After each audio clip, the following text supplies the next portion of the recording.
چاہیے تھی کہ وہ پارلیمنٹ میں بیٹھ کے اپنے صوبے کے بارے میں، اپنے ملک کے بارے میں پالیسی بناتا کہ یہاں کی غربت کیسے ختم ہوگی، یہاں کی زراعت کیسے ترقی کرے گی، یہاں کی تجارت کیسے ترقی کرے گی، یہاں غربت کے خاتمے کے لیے کون سے منصوبے میرے پاس موجود ہیں، بلوچستان کو کیسے ترقی دینی ہے، پنجاب کو کیسے ترقی دینی ہے، سرحد کو کیسے ترقی دینی ہے، معدنیات کو کیسے استعمال کرنا ہے، ملٹی نیشنل کے ہولڈ کو کیسے ختم کرنا ہے۔ جس سیاستدان میں ان چیزوں کا شعور موجود نہیں ہے، جس پارلیمنٹ میں ان مسائل کا حل موجود نہیں ہے، یاد رکھو وہ یورپ کی ایجنٹ تو ہو سکتی ہے، وہ اس قوم کے مفاد میں استعمال نہیں ہو سکتی۔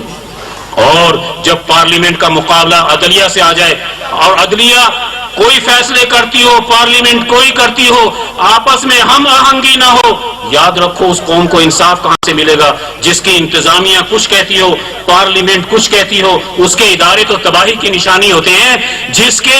تجارت، ایوان صنعت و تجارت بکاؤ مال ہو، جس کی عدالتیں بکتی ہوں، یاد رکھو وہ قومیں کبھی ترقی نہیں کر سکتی۔ ولی اللہ نظام فکر یہی شعور دیتا ہے کہ تم اپنے اداروں کی پہچان حاصل کرو، تم اپنی پارلیمنٹ پہ نگاہ رکھو، تم اپنے سیکریٹریٹ کی پالیسیوں کو سمجھو، وہ تمہارے حق میں ہیں یا تمہارے دشمن کے حق میں ہیں۔ جس کی سیاست امام شاہ ولی اللہ کی تعلیمات کی روشنی میں صحیح قائم ہو گئی، یاد رکھو وہ دنیا کو آج بھی عروج پر لے جا سکتا ہے،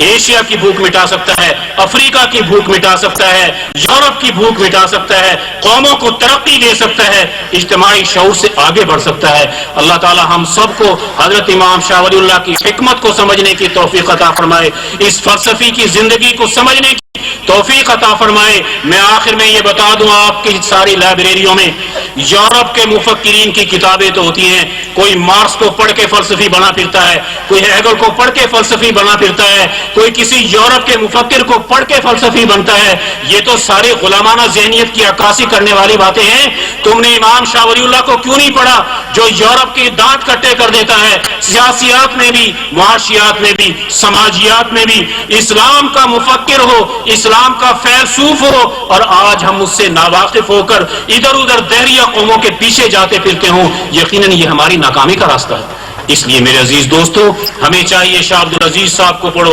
شاہ ولی اللہ صاحب کو پڑھو، سید احمد شہید کو پڑھو، جنہوں نے آزادی اور حریت کے لیے قربانیاں دی ہیں، ان کی تاریخ کا مطالعہ کرو۔ آج بھی تم زوال سے نکل کر عروج کی طرف جا سکتے ہو۔ صحیح مسائل کی نشاندہی کرنا، اس سے صحیح واقفیت کرنا، قوم کے صحیح مرض کو پہچان لینا، یہ ولایت کی نشانی ہوتی ہے۔ حضرت امام شاہ ولی اللہ نے بھی فرما دیا، قوموں کا مرض فک و کل نظام سے حل ہوگا۔ حضرت شاہ سید احمد رائے پوری مدد ذل العالی بھی آج کالج کے نوجوان کو، جہاں دہریت کا سیلاب موجود ہے، جہاں ظلم آ رہا ہے، جہاں اس کو یورپ کا مشین بنا دیا جاتا ہے، کلرک بنا دیا جاتا ہے، جس کو امام شاہ ولی اللہ سے جوڑ دینا، حضرت شیخ الہند سے جوڑ دینا، ان کو شاہ عبدالعزیز صاحب سے جوڑ دینا، آزادی اور حریت کی جنگ لڑنے والوں سے اس نوجوان کا تعلق قائم کر کے اس کو صحیح لائن دے دینا، یہی سب سے بڑا کمال ولایت کا ہوتا ہے۔ اس لیے میرے عزیز دوستو، آج ضرورت اس بات کی ہے کہ ہم کالج کے نوجوان کو، جس کو نظام چلانا سکھایا جاتا ہے،